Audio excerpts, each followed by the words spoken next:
നമസ്കാരം. Raf talk ഫുട്ബോളിലേക്ക് അവർക്കും സ്വാഗതം.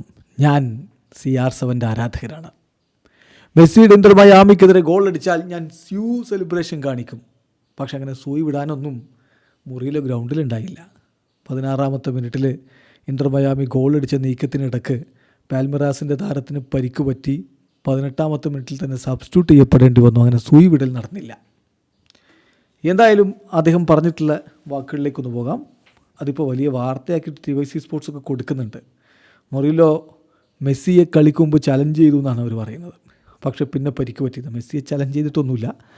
അദ്ദേഹത്തോട് പ്രീ മാച്ച് സംസാരത്തിനിടക്ക് ചോദിച്ചതാണ് മെസ്സി ഓർ ക്രിസ്ത്യാനോ എന്ന്. അതിന് അദ്ദേഹം പറഞ്ഞ മറുപടി, ഞാൻ മെസ്സിയുടെ അല്ല, ഞാൻ ക്രിസ്ത്യാനോയുടെ ആരാധകനാണ്.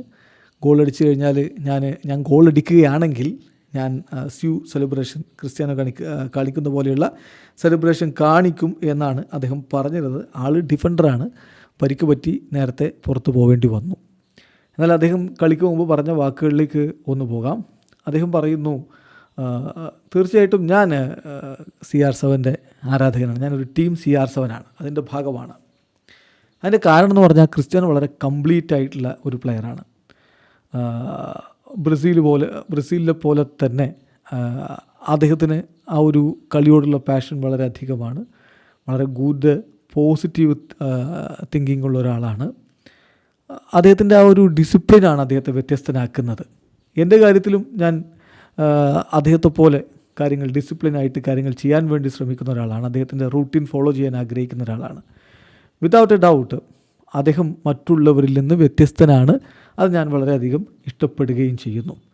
തീർച്ചയായിട്ടും ഞാൻ ഗോൾ അടിക്കുകയാണെങ്കിൽ, അപ്പോൾ അദ്ദേഹത്തോട് അങ്ങോട്ട് ചോദിക്കുകയാണ്, നിങ്ങൾ ഗോൾ അടിച്ചാൽ ചെയ്യുമോ എന്ന് അങ്ങോട്ട് ചോദിക്കുകയാണ്. അപ്പോൾ അദ്ദേഹം പറയുകയാണ്, യെസ് ഐ വിൽ, തീർച്ചയായിട്ടും ഞാൻ ഗോൾ അടിക്കുകയാണെങ്കിൽ ക്രിസ്ത്യാനോയെ പോലെ സെലിബ്രേഷൻ നടത്തും എന്ന് അദ്ദേഹം പറഞ്ഞു. എന്ന് പറഞ്ഞാൽ ഇൻ്റർവ്യൂവർ അങ്ങോട്ട് ചോദിക്കുന്നു, കാരണം ഡിഫൻഡറാണല്ലോ, എങ്ങാനും ഗോൾ അടിച്ചാൽ കാണിക്കുമോ? സൂയി വിടും എന്ന് അദ്ദേഹവും പറഞ്ഞു. പക്ഷേ സൂയി ഇടാൻ അദ്ദേഹം ഗ്രൗണ്ടിൽ ഉണ്ടായില്ല. 16 മിനിറ്റ് കഴിയുമ്പോൾ അദ്ദേഹത്തിന് പരിക്ക് പറ്റി പുറത്തു പോവേണ്ടി വന്നു എന്ന് മാത്രം. പക്ഷേ പാൽമിറാസിൻ്റെ ടീമിലെ മറ്റ് താരങ്ങൾ, മെസ്സിയുടെ ആരാധകരായിട്ടുള്ള ആളുകളൊക്കെ ഉണ്ട്. പല അദ്ദേഹത്തിൻ്റെ ടീംമേറ്റ്സ് തന്നെ മെസ്സിയാണ് മികച്ച താരം എന്നൊക്കെ പറയുന്നവരുണ്ട്. അപ്പോൾ അതുകൂടി നമ്മളൊന്ന് നോക്കേണ്ടതുണ്ട്. അവരുടെ മറ്റ് കളിക്കാർ പറഞ്ഞിട്ടുള്ള വാക്കുകൾ കൂടി TYC സ്പോർട്സൊക്കെ റിപ്പോർട്ട് ചെയ്യുന്നുണ്ട്. അതിലൊരാൾ പറയുന്നത്, ഞാൻ ആ കാര്യം മറച്ചു വെക്കുന്നില്ല, ഞാൻ മെസ്സി ആരാധിക്കുന്ന ആളാണ്. ഞാൻ വളരെ കുഞ്ഞായിരുന്ന സമയത്ത് തന്നെ എല്ലായ്പ്പോഴും മെസ്സിയുടെ കളി കാണാറുണ്ടായിരുന്നു. അദ്ദേഹത്തെ എനിക്ക് ഒരുപാട് ഇഷ്ടമാണ്. ഞാൻ ടീം മെസ്സിയാണ്. പക്ഷേ ഓൺ ദി പിച്ചിൽ അങ്ങനത്തെ കാര്യങ്ങളൊന്നുമില്ല. ഞാൻ പാൽമിറാസിന് വേണ്ടി കളിക്കുമ്പോൾ തീർച്ചയായിട്ടും മെസ്സിക്കെതിരെ മികച്ച പ്രകടനം പുറത്തെടുക്കാനായിരിക്കും എൻ്റെ ഭാഗത്ത് നിന്ന് ശ്രമമുണ്ടാവുക എന്ന് പാൽമിറാസിൻ്റെ താരം വാൻഡർലാൻ പറയുകയുണ്ടായി. 22കാരനായിട്ടുള്ള യുവതാരം പറയുകയുണ്ടായി. അപ്പം ടീമിൽ മെസ്സി ആരാധകരും ക്രിസ്ത്യാനോ ആരാധകരൊക്കെ ഉണ്ട്. അപ്പോൾ ക്രിസ്ത്യാനോ ആരാധകനായിട്ടുള്ള മുറിയിലോ പറഞ്ഞതാണ്, അഥവാ ഗോൾ അടിച്ചാൽ ഞാൻ സെലിബ്രേഷൻ കാണിക്കുമെന്ന്. ബട്ട് അൺഫോർച്ചുനേറ്റ്ലി അതിനുള്ള അവസരം ഉണ്ടായില്ല. വീഡിയോ അവസാനിക്കുന്ന ഫുട്ബോൾ ലോകത്ത് കൂടുതൽ വിശേഷങ്ങളുമായി റാഫ് ടോക്സ് എത്താം.